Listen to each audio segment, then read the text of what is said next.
Metal presents কৃষি সংবাদ সুজলা সুফলা।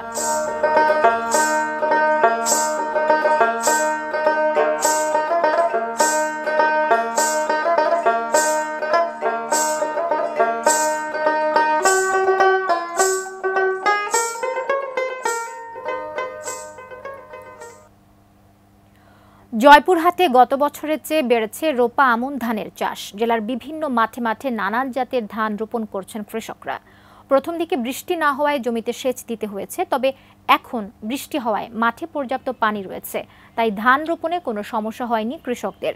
জেলায় চলতি মৌসুমে ৬৯,৮৫০ হেক্টর জমিতে রোপা আমন ধান চাষের লক্ষ্যমাত্রা নির্ধারণ করা হয়েছে, যা গত বছরের চেয়ে বেশি।